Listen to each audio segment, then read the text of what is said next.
तिकडे संभाजीनगर शिवसेनेमध्ये गटनेते पदावरून गटबाजी पाहायला मिळते। शिवसेनेच्या 13 नगरसेवकांपैकी 8 एका गटात तर 5 दुसऱ्या गटात गेलेत। पक्षांतर्गत मतभेद वाढल्याने गटबाजीचा सूर ऐकायला मिळतो। निवडणूक होऊन 20 दिवस उलटलेत, मात्र अजूनही गटनेत्याचं नाव काही ठरत नाही। भाजपकडून शिवसेनेला मनपामध्ये पद मिळणं कठीण आहे अशी चर्चा सुरू आहे। शिवसेनेमध्ये गटनेते पदावरून गटबाजी पाहायला मिळते। संभाजीनगरमधली ही स्थिती आहे। पक्षांतर्गत मतभेद वाढल्याने सध्या गटबाजी सुरू आहे।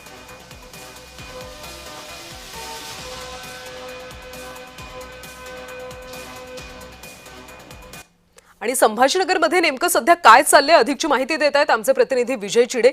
विजय, संभाजीनगरच्या मनपामध्ये सध्या काय स्थिती पाहायला मिळते आणि यावर काय तोडगा निघू शकतो? नक्कीच कल्याणी, जर पाहिलं तर छत्रपती संभाजीनगरमध्ये शिंदेंच्या शिवसेनेकडून अद्यापही गटनेता जो आहे तो स्थापन करण्यात आलेला नाही। शिंदेंचे तब्बल 13 नगरसेवक जे आहेत ते छत्रपती संभाजीनगरच्या महानगरपालिकेमध्ये निवडून आलेले आहे।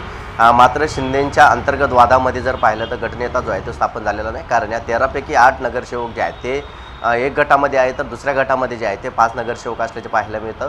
आणि त्यामुळे अंतर्गत वाद जो आहे तो कुठंतरी उफळून येत आहे आणि त्यामुळे आता महानगरपालिकेमध्ये त्यांचा गटनेता स्थापन होण्यासाठी कुठंतरी उशीर होताना देखील पाहायला मिळत आहे।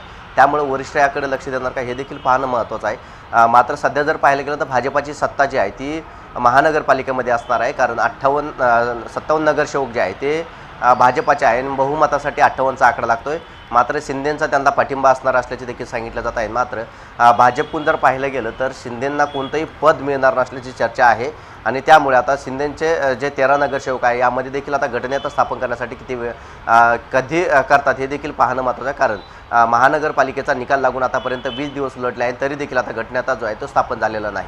कल्याण, नक्कीच विजय, त्यामुळे गटबाजीचा सूर आता कधी निवळतो हे पाहणं महत्त्वाचं आहे। धन्यवाद माहितीसाठी।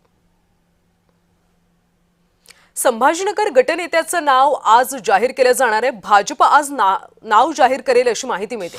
पक्षश्रेष्ठींच्या सूचनेनंतर मुंबईतून शिक्कामोर्तब होणार अशी माहिती आहे। स्थानिक स्तरावर नावांवर एकमत न झाल्यानं सध्या पेच वाढलाय। गटबाजीमुळे नावं लांबणीवर पडली।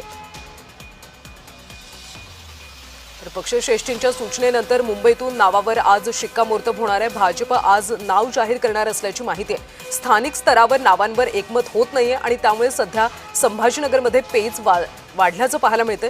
मात्र आज नाव जाहीर होईल अशी शक्यता आहे। संभाजीनगर महापौर पदाच्या निवडणुकीमध्ये ट्विस्ट पाहायला मिळतोय। अडीच वर्षांचा फॉर्म्युला ठरल्याची माहिती आहे। मात्र महापौर कोण हा सस्पेन्स मात्र कायम आहे। येत्या 10 तारखेला महापौर पदासाठी निवडणूक होणार आहे। छत्रपती संभाजीनगर महानगरपालिकेमध्ये महापौर उपमहापौर पदासाठी बुधवारपासून उमेदवारी अर्जांचं वितरण आणि अर्ज दाखल करण्याची प्रक्रिया सुरू झाली असली तरी महापालिकेमध्ये एक हाती सत्ता मिळवणाऱ्या भाजपकडून अद्यापही उमेदवार कोण याबाबत घोषणा झालेली नाही। स्थानिक नेत्यांचं एकमत न झाल्यानं अखेर गटनेता महापौर उपमहापौर पदासाठी प्रत्येकी 3 ते 4 नावांची यादी वरिष्ठांकडे पाठवण्यात आली असून गुरुवारी प्रदेश स्तरावरून निर्णय होईल अशी माहिती भाजप नेत्यांनी दिली। येत्या 10 तारखेला महापौर पदाची निवडणूक होणार आहे। दरम्यान इच्छुकांची गर्दी, त्यात काही स्थानिक नेत्यांनी काही नावासाठी केलेला आग्रह यामुळे तोडगा काढण्यासाठी महापौर पदासाठी अडीच वर्षांचा फॉर्म्युला असू शकतो अशी देखील चर्चा रंगली।